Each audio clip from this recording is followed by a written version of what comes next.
13 avril 1922. L'âme, qui vit dans la divine volonté, vit dans le sein de la Trinité. Je disais mes prières habituelles lorsque, me surprenant par l'arrière, mon toujours aimable Jésus m'appela par mon nom et me dit « Louisa, fille de ma volonté, veux-tu vivre toujours dans ma volonté ?» Je répondis « Oui, ô Jésus. » Il reprit « Mais veux-tu vraiment vivre dans ma volonté ?» Je répondis « Vraiment, mon amour. De plus, je ne reconnaîtrai aucune autre volonté. Je ne m'y adapterai pas. » Jésus dit de nouveau « Mais es-tu certaine de le vouloir ?» Me sentant confuse et presque craintive, j'ajoutai « Jésus, ma vie, tu me fais peur avec tes questions. Explique-toi plus clairement. Je te réponds avec certitude, mais je compte toujours sur ta force et sur l'aide de ta volonté, laquelle m'enveloppe si bien que je ne peux vivre autrement qu'en elle. » Il poussa un soupir de soulagement et continua. « Comme tes 3 affirmations me réjouissent. Ne crains pas, elles ne constituent que des confirmations, afin qu'en toi soit scellée d'un triple sceau la volonté des 3 personnes divines. Sache que quiconque vit dans ma volonté doit s'élever à de telles hauteurs qu'elle en vienne à vivre dans le sein de la très sainte Trinité. Ta vie et la nôtre doivent ne faire qu'un. Il est nécessaire que tu saches où tu en es et en quelle compagnie tu es. Tu dois aussi te conformer à tout ce que nous accomplissons. Ainsi, tu vivras en notre sein, totalement consciente, consentante, sans contrainte et avec amour. Es-tu familière avec notre vie divine? Nous nous amusons à nous révéler en donnant de nous-mêmes toutes sortes d'images. Nous formons continuellement des images de nous-mêmes, à tel point que le ciel et la terre en sont remplis et que leurs reflets se trouvent partout. Le soleil est notre image, sa lumière est le reflet de notre lumière, illuminant la terre. Le firmament est notre image, il s'étend partout, comme un reflet de notre immensité.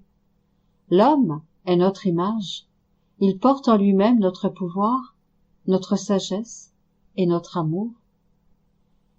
Étant dans notre sein, ceux qui vivent dans notre volonté doivent être des copies de nous-mêmes, travailler conjointement avec nous, laisser émaner d'eux-mêmes des répliques de nous-mêmes, afin de remplir toute la terre et le ciel. Nous avons créé le premier homme de nos mains et lui avons insufflé la vie. Tous les autres hommes descendent de lui et sont sa réplique. Coulant à travers toutes les générations, notre pouvoir crée ses copies. Comme tu as été constituée la fille première-née de notre volonté, il est nécessaire que tu vives avec nous en tant que première copie des âmes qui vivent dans notre volonté.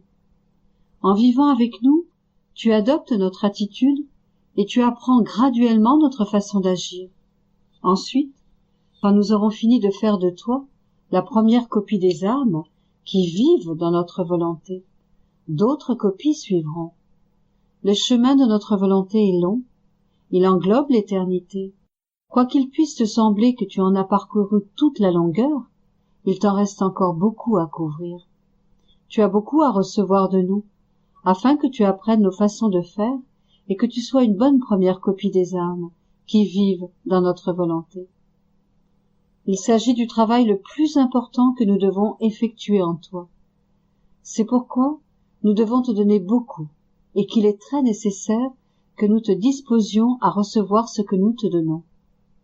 C'était là le motif de ma triple question. C'était pour préparer ta disposition, pour t'ouvrir, t'élever au niveau des desseins que nous avons sur toi. Mon désir à ce sujet est si grand que je mettrai tout le reste de côté pour réaliser notre objectif. Par conséquent, sois attentive et reste-moi fidèle.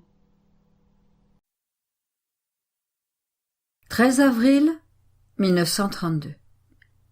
La nature humaine qui se laisse dominer par la divine volonté. champ de son action et terre en fleurs.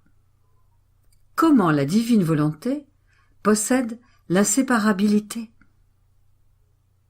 Je suis toujours entre les bras de la divine volonté, comme une petite enfant serrée entre les bras de sa maman, qui me tient si pressée entre ses bras de lumière qu'elle ne me laisse voir et toucher que la divine volonté.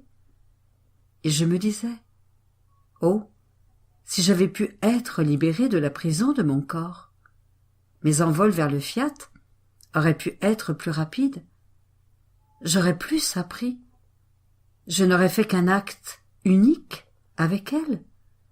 Mais il me semble que ma nature me fait faire des interruptions, comme si elle mettait des obstacles et me rendait difficile de toujours courir dans la divine volonté. Je pensais cela lorsque mon divin maître visita mon âme et me dit « Bienheureuse fille, tu devrais savoir que celle qui vit dans ma divine volonté possède la vertu de maintenir ordonnée la nature de la créature. Et au lieu d'être un obstacle, elle l'aide à accomplir plus d'actes divins.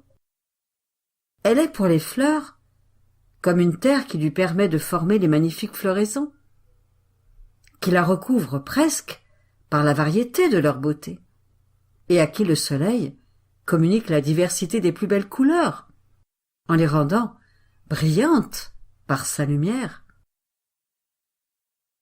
S'il n'y avait pas la terre, les fleurs n'auraient pas d'endroit où former leur vie, où faire naître leur beauté, et le soleil n'aurait personne à qui communiquer l'étalage de ses magnifiques couleurs et de sa pure douceur.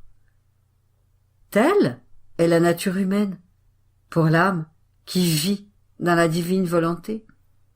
Elle est une terre fertile et pure, qui offre un champ d'action pour que se forment non seulement les magnifiques floraisons, mais pour faire émerger autant de soleil que d'actes accomplis. Ma fille, c'est un enchantement de beauté que la nature humaine qui vit dans ma divine volonté, couverte et cachée comme sous un champ de fleurs, toute revêtue de la plus brillante lumière. L'âme n'aurait pas pu à elle seule produire une telle variété de beauté, mais, unie à ma divine volonté, elle trouve les petites croix, les nécessités de la vie, les circonstances variées, tantôt pénibles, tantôt heureuses, qui, comme des graines, servent à ensemencer la terre de la nature humaine, pour former son champ de fleurs. L'âme n'a pas de terre, et ne pourrait produire une floraison. Unie au corps, oh, que de belles choses elle peut faire! Plus encore, cette nature humaine a été formée par moi. Je l'ai modelée morceau par morceau, en lui donnant la plus belle forme. Je peux dire que j'ai agi comme un divin artisan, en y mettant une telle maîtrise que personne d'autre ne pourrait atteindre. Je l'aimais, et je vois encore le toucher de mes mains créatrices imprimé sur sa nature humaine. C'est pourquoi elle est aussi mienne, et elle m'appartient. Tout est en parfait accord. Nature, âme, volonté humaine et divine. Lorsque la nature humaine se prête ainsi à devenir terre, la volonté humaine est dans l'acte de recevoir la vie de la divine volonté dans ses actes. Elle se laisse dominer en tout, et elle ne connaît rien d'autre que ma volonté comme vie, actrice, porteuse et préservatrice de toutes choses.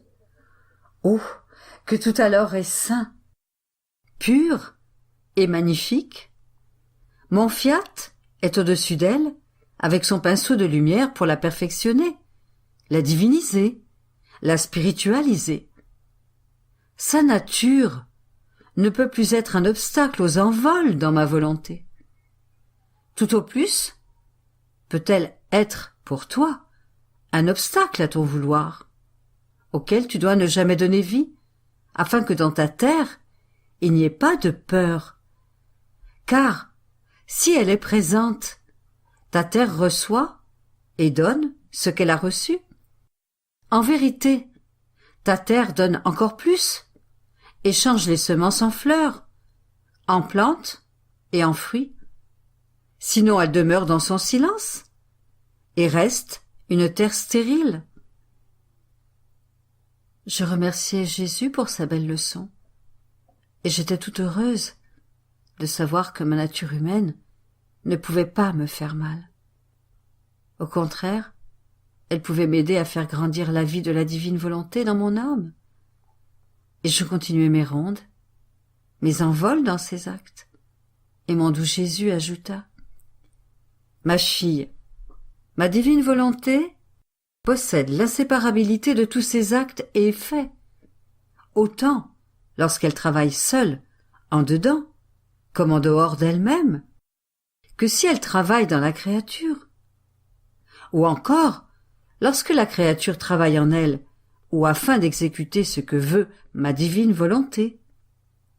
De cette façon, ma volonté produit de ce qui est à elle et le retient, comme faisant partie de ses actes et de ses propriétés, inséparables d'elle-même. Si la créature vit dans ma divine volonté, ses actes deviennent une propriété commune à l'une et à l'autre. Si la créature fait des sorties, elle perd ses premiers droits sur ceux qui avaient été faits dans notre maison.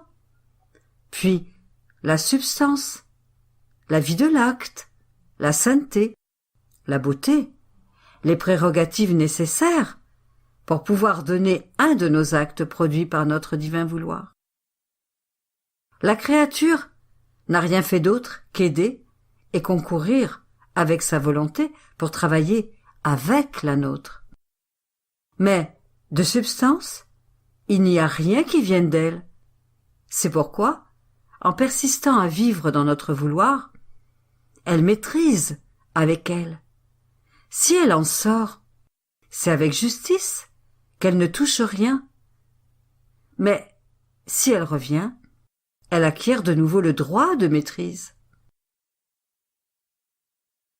Mais il y a une grande différence entre celle qui vit dans ma divine volonté et travaille avec elle, et celle qui, sans vivre dans ma divine volonté, accomplit un acte dans les circonstances voulues par mon fiat. Cette dernière prend dans son acte ma volonté limitée, et l'acte accompli reste ce qu'il est, sans continuer son action. Et bien que ces actes soient eux aussi inséparables de ma volonté, on voit cependant que ces actes n'ont pas agi continuellement. C'est en étant limités qu'ils ont pris ma divine volonté, et c'est limité qu'ils demeurent. Par contre, celle qui vit et travaille dans ma volonté acquiert l'acte incessant de travail continuel. Ces actes seront toujours des agents dans mon fiat et ne perdront jamais l'attitude. L'œuvre de mon vouloir ne cessant jamais, ces actes deviennent ceux de la créature. C'est pourquoi je te veux toujours dans mon fiat. Si tu veux le prendre, non de façon limitée et par gouttes, mais comme une mer, afin d'en être si rempli que tu ne verras et ne toucheras rien d'autre que ma divine volonté.